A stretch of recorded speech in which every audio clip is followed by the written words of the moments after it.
მე მკითხველი ვარ. ვკითხულობ მთელი ცხოვრება. მე, როდესაც ვწერ ვიდეოს, ვაფიქსირებ იმ შინაარს, რაც გამოვიტანე წიგნიდან და ჩემ აზრს.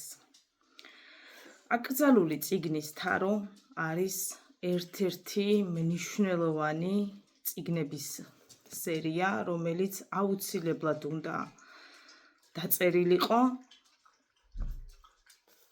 და ხალხს აუცილებლად უნდა წაეკითხა, იმიტომ რომ ცვლის ადამიანს. ანუ შეიძლება აკრძალული წიგნის თაროს წიგნებმა შეგცვალოთ. გრიგოლ რობაქიძე, ჩაკლული სული. რა თქმა უნდა, გრიგოლ რობაქიძის ეს წიგნიც აკრძალეს, იმიტომ რომ საბჭოთა დროინდელმა რეჟიმმა ჩათვალა, რომ ეს წიგნი ცუდად მოქმედებდა ადამიანებზე და აკრძალა.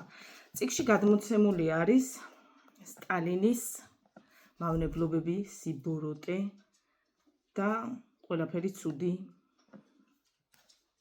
კარგი არაფერი არ ქონდა, ყველაფერი ცუდი ქონდა სტალინს და შეხება აქვს ავტორს სტალინთან და რეჟიმთან, რომელიც იყო სასტიკი.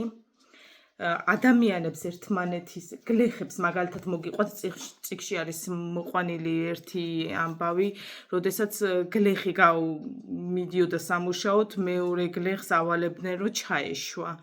მაგალითად ხილის კრეფისას გაფუჭებული თუ იყო და დანაკლისი ითვლებოდა, რომ ეთქვა მეორეს პარტიისთვის, რომ მან მოიპარა. მას ანთავისუფლებდნენ სამსახურიდან და ხომ ხვდებით ახლა რა შედეგები შეიძლებოდა მოყოლო და შეიძლება მაგის გამო დაეხვრიტათ.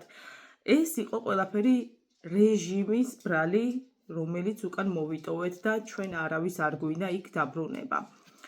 სტალინი იყო ბოროტება და გრიგოლ რობაქიძე ეხება ამ ბოროტებას, რაც მაშინდელ რეჟიმს არ მოეწონა. აუცილებლად წასაკითხი წიგნია.